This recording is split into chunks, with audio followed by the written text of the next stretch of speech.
이제 네 번째 노트부터 본격적으로 설계 패턴을 하나하나씩 살펴볼 건데, 그 전에 설계 패턴이 뭔지에 대해서 조금 설명드리고, 간단하게 시간이 남으면 UML에 대해서도 좀 소개를 해드리겠습니다. 그래서 설계 패턴은 이제 experience reuse예요. 코드 리유스가 아니라 그 기존 개발자들의 경험을 우리가 재활용하는 것입니다. 당연히 소프트웨어를 개발할 때 비슷한 문제들을 예전 개발자들이 접했을 거고, 예전 개발자들의 훌륭한 솔루션들이 있을 거고, 그 훌륭한 솔루션들을 우리가 사용하는 게 바로 설계 패턴이 되겠습니다. 여기서의 그 솔루션들이라는 건 어떤 알고리즘적인 솔루션이 아니라 프로그래밍 골격, 설계 이런 거에 대한 솔루션이 되겠습니다. 그래서 설계 패턴은 고정된 코드 형태로 뭔가 제시되는 게 아니라 틀만 제시되어 있기 때문에 내가 사용하는 언어의 특성을 고려해서 또 내가 접하는 내 응용의 상황에 맞게 적용을 해야 되는 겁니다. 그래서 이제 알고리즘 같은 경우에는 자료 구조나 알고리즘 같은 거는 라이브러리화 되어 있어서 그냥 갖다가 쓰면 되는 거지만, 설계 패턴은 그런 건 아니고 이제 내가 직접 이제 코딩을 해야 되는 겁니다. 그래서 설계 패턴의 기본적인 설명들을 좀 하려고 그러고, 이 설계 패턴들이 어떤 종류가 있는지 설명해 드리겠습니다. 그래서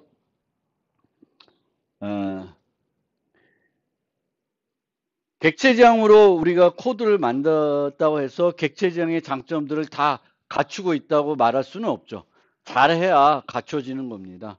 그런데 코딩은 좀 예술적인 요소, 창의적인 요소 또 이런 것들이 들어가 있기 때문에, 공학적인 요소 다 들어가 있기 때문에 이렇게 잘 작성하는 게 이렇게 쉬운 건 아닙니다. 그래서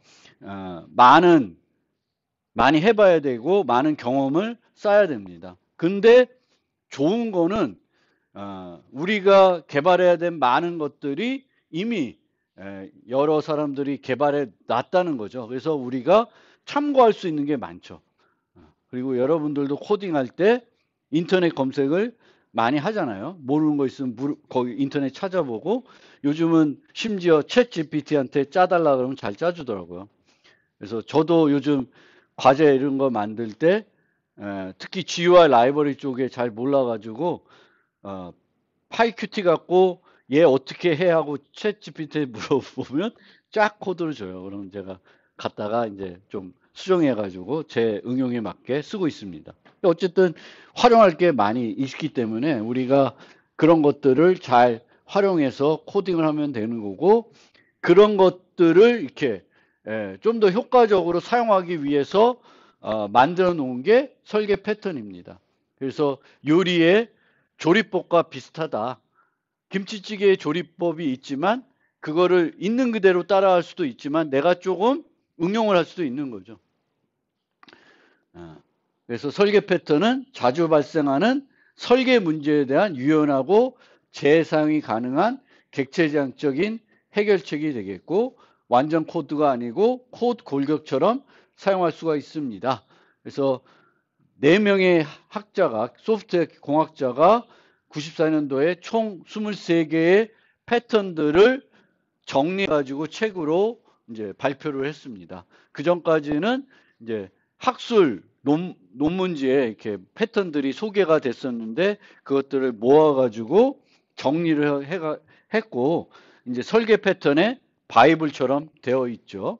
그리고 그렇게 23개의 패턴이 소개됐는데, 94년이면 상당히 오래전 일이지만 그 이후로 뭔가 추가가 된 패턴들이 거의 없습니다. 그리고 우리가 배우려는 패턴들도 이 23개 중에 14개에 좀 집중해서 보긴 할 건데, 갱어포가 소개한 23개를 쓰고 있습니다. 그리고 이 설계 패턴이라는 건 학문적으로만 의미가 있는 게 아니라 실제 현장에서 개발자들이 사용하는 그런 것입니다. 그래서 여러분들이 특히 현장에서 개발자로 일을 하려고 그러면 설계 패턴을 알고 계셔야 합니다.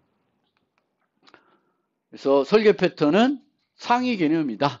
그래서 라이브러리에서 특정 기능의 함수를 찾는 그런 형태가 아닙니다. 그래서 라이브러리에서 우리가 찾는 게 아니라, 물론 이제 설계 패턴을 적용할 때 도움을 줄 수 있는 요소들은 라이브러리에 있을 수 있는데, 그 뭐 소팅 하듯이 소팅 함수를 갖다가 그냥 쓰는 그런 형태는 절대 아닙니다.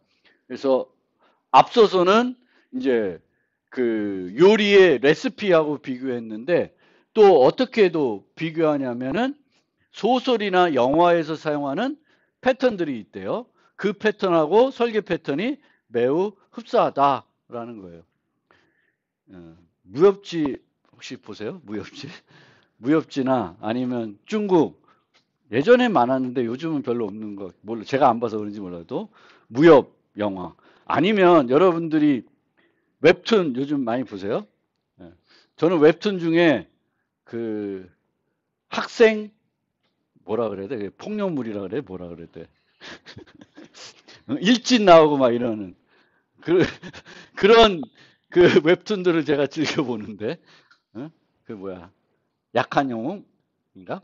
뭐 그런 거 좋아해요. 그런데 걔네들도 보면은 딱 스토리가 있죠. 어떤 약한 애들, 뭐 약한 애가 있고 일진들이 있고, 이 약한 애들이 뭔가 어떻게 해서 뭔가 괴력을 발휘해 가지고 막 못된 애들을 뭔가 하는 그런 형태예요. 근데 그 스토리를 어떻게 풀어나가냐는 건 다 다르죠. 뻔한 스토리인데 내용들이 그 가지가지가 다르죠. 그래서 그게 패턴이에요. 중국 영화도 대부분 그래요. 약한 애가 막 자기 가문이 괴롭힘을 당해가지고 소림사에 가서 열심히 훈련해가지고 복수하고, 뻔한 스토리인데 그 스토리를 어떻게 그려내냐에 따라서 조금 달라지는 거죠. 이 설계 패턴도 마찬가지입니다. 그래서 패턴은 딱 정해져 있는 거고, 그거를 내가 내 응용에 맞게 잘 활용하게 되면 되겠습니다. 근데 이 설계 패턴을 사용할 때 이제 한 가지 어려운 점은, 설계 패턴이 23개가 있는데 내가 어떤 상황을 만났는데 그 23개 중에 어떤 거를 적용해야 되는지 연결시켜야 되잖아요. 그 부분은 그렇게 쉽지는 않을 수가 있습니다. 그래서 그것도 많이 해봐야 해서 경험을 해봐야 되는 거기 때문에 그 부분은 조금 어려울 수 있습니다. 근데 이 갱 오브 4는 이 23개의 패턴을 소개하면서 세 종류로 분류를 하고 있어요. 근데 저는 이 분류가 좀 마음에 안 들어요. 왜 마음에 안 드냐면은, 보통 분류로 세 가지로 분류하면은 분류 기준이 같아야 되잖아요. 어떤 기준을 하나 정해놓고 그 기준에 따라 얘는 뭐다 이렇게 돼야 되는데, 얘는 기준이 어떻게 되면 생성, 행위, 구조로 되어 있어요. 근데 생성과 행위는 그 해결하는 문제, 설계 문제가 뭐냐, 객체의 생성과 관련되어 있으면 생성 패턴이고, 객체와 다른 객체와의 상호작용과 관련되어 있으면 행위 패턴이에요. 그러면 저 두 개는 어떤 기준에 따라서 생성, 행위 이렇게 나눠지는데, 구조는 그 목적에 의해서 분류되는 게 아니라 생김새를 가지고, 생김새가 이러면 생성과 관련되어 있어도 구조 패턴이라고 그러고, 행위와 관련되어 있어도 구조 패턴이라고 그래요. 그러니까 조금 이 분류가 이상해요. 왜 이상하냐면 이 두 개의 기준과 이 기준이 다릅니다. 기준 자체가. 위는 목적이 생성이면 생성 패턴, 행위이면 행위 패턴이라고 그러고, 생성과 행위와 관련되어 있어도 그 생김새가 구조적인 생김새로 뭔가 되어 있으면 구조 패턴이라 그래요. 그래서 그 측면에서 조금 요 분류가 조금 그렇고요. 제일 간단한 것들이 우리가 분류해서 살펴봤을 때 명확하게 분류할 수 있는 게 생성입니다. 근데 아까도 말했듯이 생성과 관련된 요소가 좀 클래스들이 어떤 구조적으로 되어 있으면 또 구조 패턴을 분류하기 때문에 그런 측면에서는 약간 그렇습니다. 이제 구조 패턴이 아닌데 이 목적이 생성과 관련되어 있으면 이제 생성 패턴이 되는 거고, 구조적인 형태가 아니라 행위와 관련되어 있으면 이제 행위 패턴이 됩니다. 그래서 그렇게 되고 있고, 이 행위 패턴들은 여기서는 설계 패턴들은 주로 상속보다는 포함 관계를 이용해서 많이들 이렇게 설계 패턴을 만들어내고 있습니다. 그래서 세 개가 되겠고, 이 구조 패턴을 영어로 structural이라고 얘기해요. 근데 structural 말고 architectural 패턴이라는 게 있습니다. architectural 패턴. 그러면 디자인 패턴, architectural 패턴이면 저거 우리말로 번역하면은 설계 패턴, 구조 패턴이라고 그래요. 그러니까 저게 헷갈리는 거예요. 구조 패턴, 얘도 구조 패턴. 그래서 보통은 architectural 패턴을 구조 패턴이라 안 하고 그냥 architectural 패턴이라고 그래요. 그래서 구조 패턴은 설계 패턴의 한 분류이고 아키텍처 패턴은 설계 패턴이 아닌 거예요. 그럼 아키텍처 패턴은 뭐냐? 설계 패턴은 응용의 어떤 일정한 부분에 적용하는 패턴들은 설계 패턴이라고 그래요. 응용 전체에 적용하는 패턴이 아니라 응용의 어떤 일부 클래스에 적용하는 패턴들을 설계 패턴이라고 그러고, 아키텍처 패턴은 응용 전체를 그 패턴으로 구조화하는 거예요. 대표적인 게 MVC 패턴. MVC 패턴은 어떤 클래스 하나하나에 대한 게 아니라 응용을 만드는데 응용 전체를 모델, 뷰, 컨트롤러로 나누라는 거예요. 그래서 아키텍처 패턴이 있고 디자인 패턴이 있고, 우리가 초점을 둬서 살펴볼 거는 디자인 패턴입니다. 물론 나중에 조금 시간을 할애해서 MVC 패턴에 대해서는 설명드릴 거예요. 그리고 제가 말하는 이제 앞으로 말할 때 구조 패턴은 설계 패턴의 한 분류이고, 아키텍처럴 패턴이라는 거는 구조 패턴으로 얘기하지 않고 아키텍처 패턴이라고 얘기를 하겠습니다. 그래서 영어와 이게 헷갈리면 안 돼. 그리고 이 구조도 그 범위를 아키텍처럴이라고 또 얘기를 해요. 그래서 되게 영어적인 표현 보면은 헷갈리는 부분들이 있습니다. 그래서 그거를 조금 생각을 해주면서 요 설계 패턴의 종류를 이해해 주시면 좋겠고요. 설계 패턴이 이제 우리가 접하게 되면 여러분이 설계 패턴에 대해서 알아야 되는 게 요겁니다. 요거를 아셔야 돼요. 그래서 그 이제 요약 노트를 제가 올려드렸는데 그 요약 노트들은 요거를 기준으로 간단하게 설명을 드리고 있습니다. 혹시 그 관찰자 패턴 요약 노트를 미리 다운받으시는 분들은 다시 다운받으세요. 제가 많은 내용을 또 좀 추가를 해가지고요. 그거 좀 다시 보시고요. 어쨌든 패턴의 구성 요소들이 뭐가 있냐면, 먼저 이 패턴이 어떤 이름으로 불리는지를 알아야 됩니다. 패턴이 전략 패턴이냐, 뭐 장식 패턴이냐, 관찰자냐, 뭐 이렇게 패턴들이 있고요. 이 패턴들의 실제 이름은 여러 이름을 불려줄 수 있는데, 거의 표준적으로 사용되는 패턴의 이름은 갱어포가 명명한 이름들을 써요. 그 책에 있는 이름들. 스트래티지 패턴 뭐 이런 용어들은 물론 그 이전에 있었던 용어일지 모르지만 그 갱어포 책에 있는 용어들을 주로 쓰이고요. 그 용어 말고 어떤 다른 애칭, 별칭으로 또 쓰일 수도 있습니다. 근데 우리가 갱어포에 있는 이름들을 주로 사용하게 되겠고, 그 이름을 가지고 이제 의사소통할 때 씁니다. 요번에 요 프로젝트 하는데 요 부분은 전략 패턴을 적용해서 만들자. 뭐 이런 식으로 이제 개발자들이 서로 개발 논의를 할 때 이제 얘기를 할 수가 있겠죠. 그 다음에 이제 패턴의 분류는 생성, 행위, 구조 이렇게 세 가지로 분류가 되겠고요. 패턴의 목적이 뭐냐, 얘를 사용하는 목적이 뭔지를 설명하게 되겠습니다. 이 목적과 나중에 패턴에 적용하고 좀 혼동할 수가 있는데, 이제 패턴의 목적은 얘를 사용해 가지고 얻어지는 이점이 뭐냐, 여기에 초점이 많이 되어 있고요. 패턴의 적용은 이 패턴을 언제 적용하면 좋으냐, 어떤 상황에 적용하면 좋냐를 설명하고 있습니다. 그래서 이 적용할 수 있는 상황을 설명하는 거고, 패턴의 수준이 어떻게 되냐, 근데 패턴의 수준이 구조 패턴이면 당연히 아키텍처로 갑니다. 근데 아주 작은 경우에는 그냥 단일 클래스의 패턴을 적용하는 경우도 있어요. 보통은 행위 패턴들은 클래스가 아니라 컴포넌트가 될 겁니다. 왜? 객체와 객체 간에 서로 상호작용하는 것과 관련된 패턴이니까 한 클래스만 나타날 수가 없죠. 그래서 패턴의 수준은 그렇게 크게 우리가 살펴볼 필요 있는 요소는 아닙니다. 그 다음에 패턴의 참여자. 이 패턴에 등장하는 클래스들. 그리고 이 클래스들의 역할이 중요해요. 역할이 중요합니다. 그 다음에 이제 패턴의 구조를 클래스 관계도로 나타내게 됩니다. 요 클래스와 요 클래스가 어떤 관계, 상속 관계냐, 포함 관계냐, 연관 관계냐, 뭐 이런 것들을 보여하게 되겠고요. 그러면 이 설계 패턴을 구현할 때 우리가 고려해야 되는 사항들이 뭐가 있는지를 설명하게 됩니다. 패턴의 구현. 이 패턴의 구현은 언어에 따라서 다 다르겠죠. 그렇죠? 그래서 요거는 패턴의 구현은 어떤 언어를 이용해서 구현하냐에 따라서 그 언어의 특성이 또 반영이 되게 되겠습니다. 그 다음에 패턴의 장단점.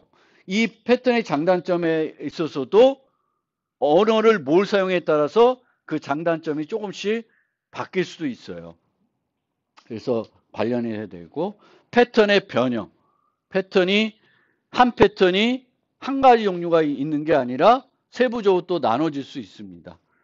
뭐 어댑터 같은 패턴이 있는데 객체 어댑터가 있고 클래스 어댑터라는 게 있어요. 그래서 그 어댑터라는 패턴도 한 종류가 있는 게 아니라 세부적으로 두 종류가 있을 수 있고요. 관찰자 패턴 같은 경우도 푸시를 쓰는 방법, 풀을 쓰는 방법 이렇게 있어요. 그런 것들이 변형이에요. 그럼 내가 푸시를 쓸지 풀을 쓸지 클래스 어댑터를 쓸지 객체 어댑터를 쓸지를 결정해서 내 응용에 적용해야 되겠고, 이런 또 클래스 어댑터나 객체 어댑터냐는 이제 언어에 따라서 또 달라요.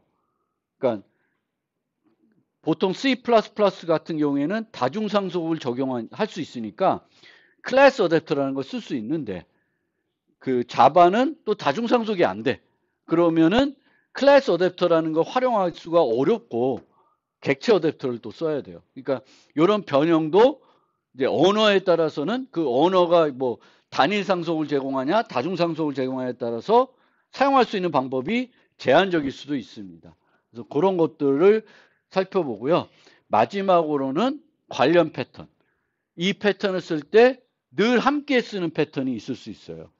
그리고 아니면은 유사한 패턴, 조금은 혼동될 수 있는 비슷한 패턴들이 있습니다. 그러면 이 패턴과 이 패턴이 어떤 측면에서 다른지를 설명하는 게 이 파트에서 이제 나와야 되는 부분입니다. 그런데 뒤에 가서 그건 또 설명을 하겠고요. 그래서 이런 것 우리가 한 패턴을 학습할 때 이런 것들을 이해를 해야 됩니다. 이해를 해서 이제 내 머릿속에 이게 갖고 있으면은 이제 내 상황에 맞게 이제 응용을 해서 쓰시면 되겠습니다. 그래서 이런 패턴을 사용하는 이유는 코드의 유연성을 확보할 수가 있다. 즉 제일 좋은 솔루션이라고 여겨지고 있는 거니까 우리가 그것을 잘 적용하면은 내 코드도 그만큼 유연한 좋은 코드가 될 것이라는 기대해서 쓰는 거죠. 그 다음에 재사용성, 재활용하는 그 가능성을 높여주게 되겠고, 또 개발자 간의 의사소통할 때도 편한 겁니다. 내 코드를 주면서 이 코드는 이 패턴을 써서 만들어진 코드다라고 하면은 그 개발자가 또 패턴을 알고 있으면 여러분들이 작성한 코드를 이해하는데 훨씬 수월해지게 되는 거죠. 가장 좋은 해결책 사용이고, 아까도 말씀드린 것처럼 이제 23개의 패턴이 있으니까 패턴을 선택하는 방법이 어렵다라는 측면이 있습니다. 패턴 자체를 학습하는 것보다는 이제 알겠는데 그거를 어떤 상황에 내가 적용을 요걸 해야 되는 건지 요걸 해야 되는 건지 좀 어려운 경우가 있을 수 있습니다. 그래서 항상 제일 중요한 거는 이 목적과 적용을 잘 살펴보고 쓰셔야 되는 거예요. 목적과 적용을 잘 살펴보고요. 쓰시면 되겠고, 가장 먼저 좀 쉬운 거는 얘는 참 쉬워요. 생성은. 그래서 객체를 생성할 때 복잡하다. 그럼 생성 패턴을 생각을 해봐야 되고, 객체를 많이 생성해야 된다. 그럴 때도 생성 패턴을 쓸 필요가 있고요. 객체를 생성하는데 객체가 매우 무겁다. 그럴 때도 이제 생성 패턴을 고민해 볼 필요가 있습니다. 그래서 그런 건 쉬운데 그 외에 행위나 구조들을 내 거에 맞게 적용할 때는 올바른 걸 찾기가 처음에는 어려울 수가 있습니다. 근데 많이 쓰다 보면은 익숙해지면은 충분히 잘 쓸 수가 있습니다. 그래서 여기가 그 갱어포에서 소개하고 있는 23개의 패턴입니다. 23개의 패턴이고 이제 어떤 챕터에서 그 패턴들을 설명하는지가 옆에 나와 있습니다. 그래서 16으로 되어 있는 건 이제 한꺼번에 나중에 모아서 한번 설명드리는 거고요. 집중적으로 설명해 드린 패턴이 아니라는 거고요. 나머지들은 이제 하나씩 살펴드릴 겁니다. 그래서 전략 패턴 살펴드리고 관찰자 패턴, 그 다음에 데코레이터 패턴 이런 순서대로 설명을 드릴 겁니다. 그리고 아키텍처 패턴도 MVC 패턴은 15노트에서 좀 집중적으로 설명드릴 거고 퍼브서브가 간단히 소개되는데 55노트에서 또 아키텍처 패턴을 하나 설명드리고 여기에는 없는 거지만 이런 패턴들도 그 관련 패턴 살펴볼 때 설명을 해드릴 겁니다. 그래서 전체적으로 요 인터프리터라는 패턴 빼고는 다 갱어4에 있는 거 한 번쯤은 자세히 또는 간략하게 설명해 드리고 갱어4에 없는 요 세 개의 패턴도 설명을 해 드립니다. 아키텍트 패턴은 MVC 그거 설명드리고 패턴과 관련해서 좀 주의해야 될 게 여러분들이 제가 강의할 때 맨날 물어본 질문이 이 패턴과 이 패턴이 너무 똑같아요 라고 얘기하는데 당연히 똑같아요. 어떤 면에서 똑같냐면은 클래스 관계도를 그리면은 되게 유사합니다. 왜냐하면 클래스 관계도를 그릴 때 클래스와 클래스의 관계 또는 클래스에 등장한 객체 간의 관계는 매우 제한적이죠. has에 아니면 is에예요. 그럼 그거 갖고 그려봤자 비슷비슷해요. 클래스 관계도는 비슷비슷하다는 거예요. 왜냐하면 다양할 수가 없어요. 근데 뭐는 반드시 패턴마다 다르냐면은 목적은 다 달랍니다. 목적이 다른 거지 생김새는 정말 유사하다. 왜냐하면 객체지향에서 우리가 그 클래스들을 모델링, 관계를 맺을 수 있는 방법이 제한적인 거죠. 뭐 상속 아니면 포함이고 뭐 몇 가지가 없어요. 그래서 그거를 좀 그러니까 패턴의 목적이 뭔지를 잘 생각하고 그 목적과 이제 아까 말씀드렸던 패턴의 적용 컨텍스트를 잘 보시면 이 패턴을 언제 쓰는지를 잘 그래서 패턴들을 기본적인 패턴에 대한 설명을 요로 이제 마무리하고 남은 시간에 간단하게 이제 UML을 소개하려고 그래요. UML을 왜 소개하냐면 많이들 아실 거예요. UML은 클래스 관계도 UML을 모르더라도 클래스 관계도는 여러 차례 이런저런 책에서 봤을 겁니다. 그래서 클래스 관계도를 그리는 그 거의 표준화된 방법이 UML 다이어그램입니다. UML에서 그 나오는 여러 가지 것들이 도식화하는 것들이 있는데 그런 걸 써서 많이 하죠. 그래서 이제 어떤 회사는 소프트웨어 개발할 때 문서화를 상당히 많이 하는 회사가 있고 문서화를 별로 안 하는 회사도 있을 거예요. 여러분들 이제 가시면. 근데 문서화를 많이 하는 데에서는 다 이런 클래스 관계도 뭐 이런 걸 이용해서 내가 만든 소프트웨어를 문서화를 하겠죠. 나중을 위해서. 그래서 이런 것들도 여러분들이 잘 알고 있어야 나중에 회사 가서 내가 개발한 소프트웨어의 문서화 작업할 때 아마 사용이 될 거고 이런 것들을 여러분들이 뭐 졸업작품 보고서나 이런 데도 소프트웨어 만들 때 소프트웨어 구성들을 보여주고 싶을 때 이런 객체지향으로 모델링 했으면 얘 갖고 할 수 있습니다.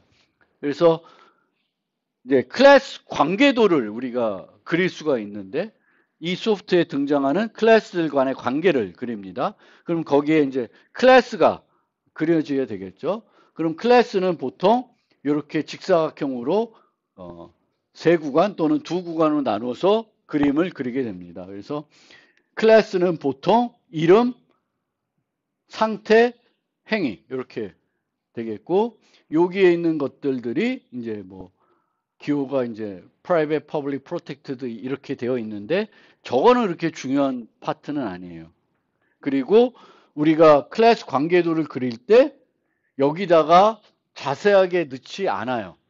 필요하면 넣고 중요한 요소면 넣고 이 클래스의 멤버 변수이더라도 다 넣지는 않아요. 메소드 다 넣지 않고 그 클래스 관계도에서 들어가서 포함시키면은 이해하는 데 도움이 되는 요소, 중요한 요소들은 여기 넣고 아닌 요소들은 다 나타내진 않습니다.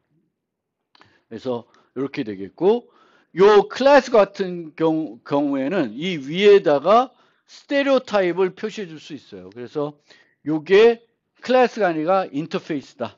요거는 클래스가 일반 클래스가 아니라 abstract 클래스다. 뭐 이렇게 되겠고요. 물론 추상 클래스이면 기울임꼴로 하기도 하는데 예,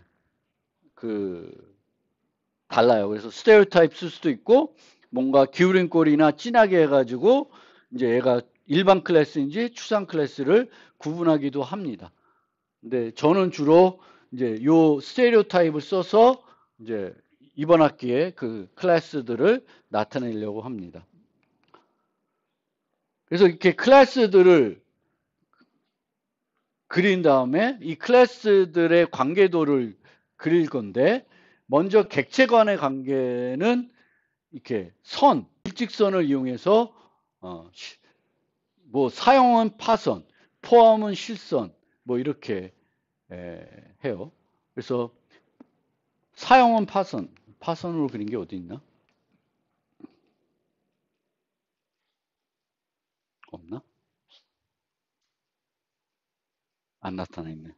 근데 나중에 패턴의 그 관계도를 보여주면 이제 이렇게 해세의 관계가 아니라 사용 관계이면은 이렇게 실선으로 파선으로 일직선으로 그리지 않고 이렇게 그리게 되겠고요. 그 다음에 여기에다가 이제 이렇게 그리고 나서 여기에다가 다수성을 표시를 해줘요. 그래서 person은 매거진을 여기가 되겠죠. 매거진을 여러 개를 구독할 수 있고 하나도 구독하지 않을 수가 있는 거고 어떤 잡지는 한 사람이 구독할 수도 있고 여러 사람이 구독할 수도 있고 아무도 구독하지 않을 수 있고 그런 관계를 여기 다수성이라 그러는데 요거를 여기다 나타내게 되겠고 추가적으로 여기다가 요 관계를 설명하는 용어를 여기다 쓸 수도 있습니다.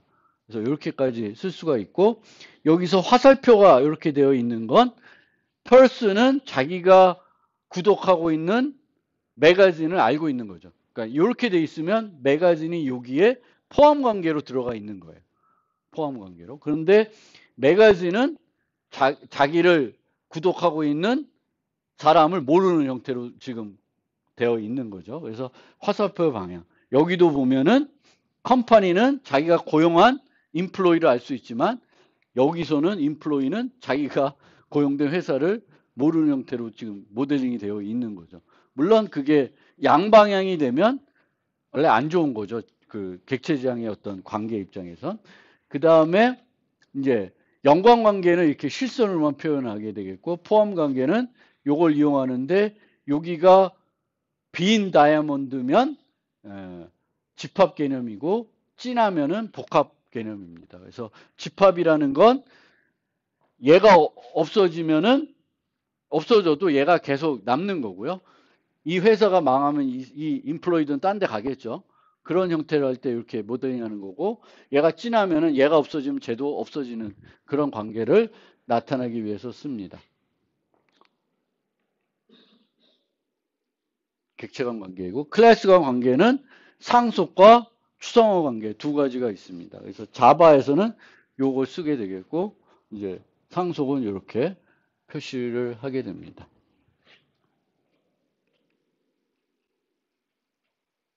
그리고 이 UML을 표기를 적용하는 수준도 우리가 좀 많이 봐야 되는데, 보통은 요 수준에서 많이들 해요.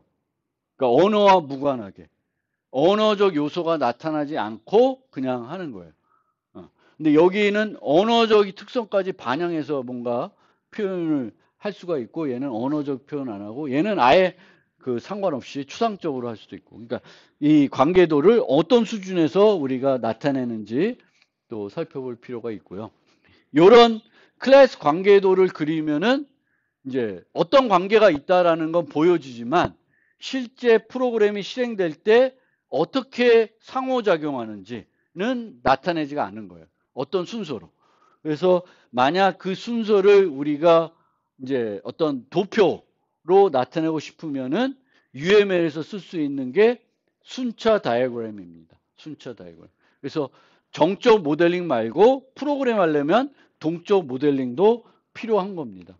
그래서 보통은 우리가 소프트웨어를 개발할 때 어떤 식으로 개발하냐면, 이제 정의 분석하고 설계한 다음에 구현하고, 뭐 이게 이제 옛날 폭포스 모델이라고 한 단계씩 쭉 가는 거죠. 근데 요즘은 저렇게 안 하고 애자일 형태로 많이 하죠. 부분적으로 인크리멘탈 뭐 개발이라고도 하는데, 어쨌든 애자일이든 애자일이 아니든 간에 설계는 하고 구현하겠죠. 물론 우리는 그냥 뭐 해? 그러면 컴퓨터 켜고 타이핑부터 할 수도 있겠지만, 많은 경우에는 뭔가 설계를 하고 문서화한 다음에 그 문서화된 거 바탕으로 구현을 하게 됩니다. 이제 그때 이제 쓰는 방법이 몇 가지 그림을 소개하면은 use case diagram이라는 게 있어요. 그래서 이 내가 만들려는 응용에서 어떤 기능들을 제공해야 되는지, 그리고 어떤 그 참여자들이 상호작용하는지를 보여주고 있습니다. 그래서 시스템 바운더리가 이렇게 되겠고, 이제 캐시어란, 이거는 특정한 사람이거보다는 역할이라고 보시면 돼요. 역할. 그래서 돈 계산하는 사람이 있어야 될 거고, 요리하는 사람이 필요할 거고, 고객이 있고, 웨이터가 있고, 이런 거예요. 그리고 안에서 뭐 이제 해야 될 게 주문하는 거, 뭐 하는 거, 뭐 이런 것들이 있습니다. 그럼 이렇게 유저 케이스 다이어그램을 내가 만들 응용에 대해서 만든 다음에, 그린 다음에, 요 각각의 요 동그라미에 대해서 뭘 하냐면은 그 각 케이스마다 이제 그게 뭘 해야 된다는 걸 구체적으로 설명하는 어떤 자료를 만들게 됩니다. 요걸 유즈 케이스 스페시피케이션이라고 그래요. 그래서 이 유즈 케이스는 누가 시작시키고 또 어떤 흐름으로 진행이 되겠고, 요거 똑같은 기능을 또 다른 방법을 할 수 있는지 없는지를 쭉 설명하게 됩니다. 그래서 이거를 이제 만든 다음에, 그 다음에 쟤를 동적으로, 그러면 요 과정이 이루어져서 그게 진행이 되는데, 요거를 어떤 객체들이 어떤 순서로 인벌브 돼서 진행되는지를 도식화하고 싶으시면 뭘 쓰냐면 순차 다이어그램을 사용할 수가 있습니다. 그래서 순차 다이어그램은 여기에 이제 객체들이 오거나 외부 사용자가 될 수도 있죠. 사용자가 뭔가 기능을 실행시키면 이렇게 되는 거예요. 그래서 예를 들면은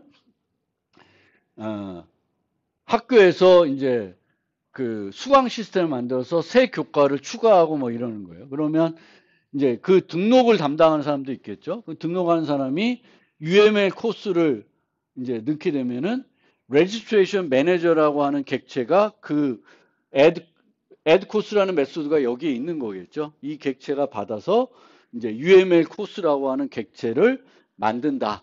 뭐 이런 형태로 그림으로 순서를 각각의 요거마다 요거를 하나 그릴 수가 있는 거고, 요걸 그린 다음에 요거를 이제 그 다음에 우리가 코드로 옮길 수가 있는 거예요. 그래서 이 순차 다이어그램 자체를 여러분들이 꼭 사용해야 되는 건 아니지만, 이제 우리가 프로그래밍 할 때 이제 설계를 할 때 정적 모델만 설계를 하고 안 하는 경우가 많아요. 그리고 특히 여러분들이 쓰는 이게 졸자 보고서나 이런 거 보면은 정적 모델까지는 나오는데 동적 모델에 대해서는 별로 설명을 안 하는 경우들이 많이 있는데, 소프트웨어를 만들 때에는 여러분들이 코딩하기 전에 뭔가 나름대로 요 함수는 어떤 객체들하고 인터랙션에 대해 어떤 순서로 뭘 해야 되는지를 문서화하고, 머릿속으로만 생각하는 게 아니라 문서화하고 잘 분석한 다음에 그 다음에 코드로 옮겨가는 것도 코딩할 때 좋은 방법이 될 수가 있습니다. 그리고 만약 그거를 좀 도식화하고 싶으시면은 얘를 비슷하게 흉내내서, 꼭 얘를 안 따더라도 우리가 좀 뭔가 시각적으로 볼 수 있게. 옛날에는 이걸 뭘로 많이 그렸냐면 막 순서도를 그렸잖아요. 순서도는 이제 흐름인데, 얘는 그 순서도라기보다는 어떤 순서로 어떤 객체가 참여하는지를 보여주는 거예요. 요 특정한 기능. 뭐 음식을 주문한다. 그러면 고객이 요청하고, 그러면 웨이터가 받고, 웨이터가 받아서 그거를 주방에 넘긴다. 뭐 이 흐름이겠죠.